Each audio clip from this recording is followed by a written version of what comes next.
Hi everyone, I am Pulkit and in this video we are going to talk about ZAT examination. ठीक है तो first of all why ZAT. ठीक है तो ZAT देने के दो सबसे इंपॉर्टेंट रीजंस है. पहला ये कि बहुत सारे colleges apart from XLRI and XIMB there are other colleges as well जो ZAT एक्सेप्ट करते हैं. ZAT स्कोर्स जैसे SP जैन एक्सेप्ट करता है, MDI गुड़गांव एक्सेप्ट करता है. द सेकेंड रीजन इज कि कैट में जिनके अच्छे मार्क्स आए होंगे ना, उन्होंने अभी लास्ट एक मंथ में, लास्ट 1.5 महीने में कोई भी प्रिपरेशन नहीं की होगी और हो सकता है वो ZAT अपीयर भी ना हो. ठीक है तो competition is reduced and there are certain colleges, like more colleges than you think, that are taking admissions for ZAT. तो ZAT के पेपर के बारे में बात करते हैं. बेसिकली दो पेपर होते हैं, पेपर 1 एंड पेपर 2. पेपर 1 से अगर शुरू करें तो पेपर 1 में 3 सेक्शंस होते हैं और टोटल 3 घंटे का पेपर होता है पेपर 1 बेसिकली. अब 3 सेक्शंस कैट से कुछ कुछ सिमिलर है. पहला सेक्शन जो होता है वो होता है इंग्लिश प्लस LR का. इस सेक्शन में ऑलमोस्ट 15-16 RC के क्वेश्चंस आ जाएंगे और बाकी क्वेश्चन इधर उधर से जैसे LR से या फिर पैराजम्बल्स या फिर क्रिटिकल रीजनिंग वगैरह से आते हैं.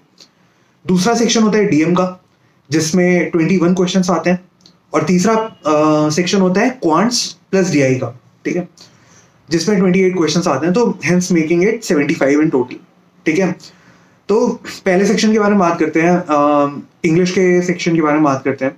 ठीक है तो talking about the 15 questions that are RC questions, reading comprehension questions. ठीक है तो RC के क्वेश्चंस जो टिपिकली ZAT में आते हैं वो इजी होते हैं. RCs are easy to understand. ठीक है but they are very lengthy, hence time taking. ठीक है तो पेपर देते टाइम इस चीज का ख्याल रखना कि फटाफट मतलब just go through the passage once. ठीक है and then mark all the questions you think you can mark. ठीक है बहुत ज्यादा बैक एंड फोर्थ अगर करोगे तो तुम्हारा एक ही RC पे या 2 ही RCs पे बहुत ज्यादा टाइम चला जाएगा. ठीक है तो this is my tip for RC. अब जिन लोगों ने अभी तक ज्यादा तैयारी नहीं की है उनको मैं ये सजेस्ट करूंगा, पहला सजेशन ये होगा कि जाओ और प्रीवियस ईयर के जितने भी पेपर्स हैं, ठीक है जितने तुम सॉल्व कर सकते हो, जितनी तुम्हारी कैपेसिटी है, अगले 4 दिन में तुम जितने भी पेपर सॉल्व कर सकते हो वो सारे सॉल्व कर लो. ठीक है my advice would be to solve section by section, कि पहले वर्बल के सारे वर्बल सेक्शन सारे पेपर्स में से सॉल्व कर लिया, फिर DM सेक्शन पूरे सारे पेपर्स में से सॉल्व कर लिया, फिर third section and so on. The second thing specifically for RC is कि एक वेबसाइट है Aeon करके. ठीक they provide really long passages, तो you should Google that, you should go and read passages from Aeon. ठीक है तो Aeon में ऐसा होता है कि पैसेजेस काफी लंबे होते हैं तो उनको पढ़ने में थोड़ा टाइम लगता है, तो you will get a feel of what ZAT RCs would be like. ठीक है Aeon के पैसेजेस थोड़े डिफिकल्ट भी होंगे, so keep that in mind. चलो अब सेकेंड सेक्शन पे मूव ऑन करते हैं. ठीक है the second section would be DM section. ठीक है तो DM सेक्शन के लिए यार मेरी एक बहुत ही अनकन्वेंशनल और बहुत ही सॉलिड टिप है. ठीक है और इसको आप यार एटलीस्ट एक पेपर मतलब एक मॉक दो और उसमें अप्लाई करके देखो. ठीक है और टिप ये है कि डोंट ओवरथिंक. ठीक है क्वेश्चन पढ़ा, ऑप्शंस पढ़े, जो आपके दिमाग में पहला ऑप्शन आ रहा है, लिटरली जो आपको लग रहा है कि पहला सही है. ठीक है आपने पूरा क्वेश्चन पढ़ा, आपने 4 ऑप्शंस पढ़ लिए, 5 ऑप्शंस पढ़ लिए, उसके बाद आपको जो भी लगा कि भाई C सही है तो आपने C तुरंत मार्क कर दिया. ये डाउट नहीं करना है, सेल्फ डाउट में नहीं रहना है कि C सही है या A सही है, ऐसा कुछ नहीं करना. आपके दिमाग में अगर पहले आया है कि C सही तो मोस्ट लाइकली C ही सही होगा. और आप इस चीज को मतलब एक मॉक में मैं सजेस्ट करूंगा या प्रीवियस ईयर पेपर में एक बार अप्लाई करके देखना और आपको रियलाइज होगा कि यार मेन एग्जाम में भी ये सेम चीज करने से काफी बेनिफिट मिलता है. DM में 21 क्वेश्चंस आते हैं और कई लोग इसका सेक्शनल कट ऑफ नहीं क्लियर कर पाते हैं, तो make sure that you are attempting enough questions, make sure that you are not spending too much time and make sure you do not think too much. ठीक है these are my tips for DM section. Quant section के बारे में बात करते हैं. I think 28 questions आते हैं, 28 क्वेश्चंस ही आते हैं एक्चुअली में, जिसमें क्वांट्स प्लस DI दोनों होते हैं. ठीक है तो DI you will easily be able to identify कि कौन सा क्वेश्चन DI का है. तो आई वुड सजेस्ट कि पहले क्वांट्स कर लो. जिनकी क्वांट्स वीक है ना उनको भी मैं ये सजेस्ट करूंगी पहले क्वांट्स अटेम्प्ट करना, क्योंकि DI जो मैंने ऑब्जर्व किया है ना वो इजी होता है बट काफी लंबा होता है. ठीक है तो पर्सनली आई वुड रिकमेंड कि DI आप बाद में अटेम्प्ट करो, पहले क्वांट्स अटेम्प्ट कर लो. क्वांट्स में ऐसा होगा कि आधा पेपर ऑलमोस्ट अर्थमेटिक का होगा, अर्थमेटिक TSD ऐसा होगा, और एटलीस्ट 5-6 क्वेश्चन ज्योमेट्री से आएंगे. तो अगर आपने कुछ भी नहीं पढ़ा है, लिटरली कुछ भी नहीं पढ़ा है ना क्वांट्स में, तो ये दो टॉपिक पढ़ लो, एक अर्थमेटिक और एक ज्योमेट्री. ठीक है और जैट के क्वांट्स के बारे में एक बहुत ही बड़ा मिसकंसेप्शन है कि क्वांट्स बहुत ही कठिन है।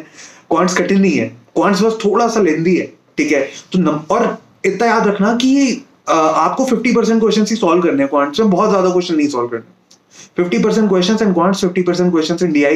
Even if you get a couple wrong, you will still get a very good percentage. ठीक है, तो ये बात हो गई पेपर 1 की। पेपर 1 में 3 sections, English, DM and maths, ठीक है। इंग्लिश में लॉन्ग पैसेजेस, आप जाओ एऑन पढ़ो। डीएम में don't overthink on any question, जो चॉइस आपके दिमाग में पहले आ रहा है वो चॉइस ही मोस्ट लाइकली सही होगा। क्वांट्स में focus on arithmetic, don't leave out geometry. Geometry छोड़ के आप कोई, मतलब ज्योमेट्री और अर्थमेटिक छोड़ के आप कोई भी और पार्ट मैथ्स का, मॉडर्न मैथ्स छोड़ सकते हो, मतलब जो भी ट्रिग्नोमेट्री छोड़ सकते हो, जो भी आपको मन हो वो छोड़ देना, बट ज्योमेट्री और अर्थमेटिक पढ़ लेना, ठीक है। तो ये पेपर 1 की बात है, ठीक है। अब पेपर 2 पे आते हैं। तो पेपर 2 के मार्क्स कहीं नहीं जुड़ते। पेपर 2 को कंसिडर किया जाता है व्हेन यू आर इंटरव्यूइंग और when you are actually about to get into the college basically, ठीक है। उसको उस टाइम पे कंसिडर किया जाता है। It is not seen, paper 2 के मार्क्स मतलब कॉल्स के टाइम पे नहीं आते हैं, ठीक है। तो जिन लोगों को श्योर है कि भाई मेरा तो 99+ आ रहा है, ठीक है, वो लोग पेपर 2 पे भी फोकस करें, ठीक है। पेपर 2 में जीके आती है, ठीक है। जीके आप स्टैटिक तो तैयार कर नहीं पाओगे, ठीक। तो my suggestion would be to prepare active या फिर डायनेमिक, जिसको बोलते हैं, जो करंट अफेयर्स चल रहे हैं, जो भी चल रहा है मतलब दुनिया में इन जनरल, ठीक है, उसके बारे में पता कर लो, ठीक है। लास्ट ईयर में कुछ 3-4 इंपॉर्टेंट इवेंट्स हुए हैं, ठीक है, उनके बारे में पता कर लो, ठीक है। दैट मतलब एक हिस्टोरिकल पर्सपेक्टिव से मैं बताऊं तो जीके में यही सब पूछा जाता है कि लास्ट ईयर में बेसिकली क्या क्या हुआ है, ठीक है। तो कहीं से एक न्यू ईयर का रिकैप उठाना, ठीक है, कि व्हाट हैपेंड इन 2022 रिकैप, ठीक है। और पढ़ लेना, मतलब गूगल करके देखना, 3-4 वेबसाइट से तुम्हें कुछ कुछ आर्टिकल मिल जाएंगे, तो वो पढ़ लेना। तो 1-2 घंटे में तुम्हारा थोड़ा थोड़ा जीके तैयार हो जाएगा, जिसमें तुम कट ऑफ लायक मार्क्स ले आओगे, मतलब जीके में। तो जीके होता है और ऐसे होते हैं, ठीक है। तो ऐसे में सबसे इंपॉर्टेंट चीज क्या है, although this is not like for, तो ऐसे में सबसे इंपॉर्टेंट चीज क्या है, ठीक है, कि स्ट्रक्चर मेंटेन करना है, ठीक है। ऐसे लिखने से पहले, मतलब पहला वर्ड लिखने से पहले आप दिमाग में ये सोच लो, ठीक है, या रफ में कहीं लिख लो कि भाई मैं कौन से स्ट्रक्चर में लिखूंगा, ठीक है। कि भाई पहले मैं टाइमलाइन बनाऊंगा, पहले मैं जो भी करूंगा, ठीक है, उसके बाद डिटेल्स दूंगा, उसके बाद पर्सन ए के, पर्सन बी के बारे में बात करूंगा, फिर पर्सन सी के बारे में बात करूंगा, फिर मोटिव्स के बारे में बात करूंगा, जो भी है, ठीक है। जो भी आपका फॉर्मेट, एक फॉर्मेट बना लो, ठीक है, और उस फॉर्मेट में ही लिखो, ठीक है। जरूरी नहीं है कि वो फॉर्मेट किसी बड़े राइटर ने दिया हो या एग्जिस्टिंग फ्रेमवर्क से आप लिख रहे हो ऐसे, बट फॉर्मेट बहुत ही क्लियर होना चाहिए राइटर के माइंड में और जो आपका ऐसे पढ़ रहा है उस रीडर के माइंड, ठीक है। तो पेपर 1 और पेपर 2 को कंबाइन करके यही टिप्स और ट्रिक्स थे मेरे। तो please have a look and thank you.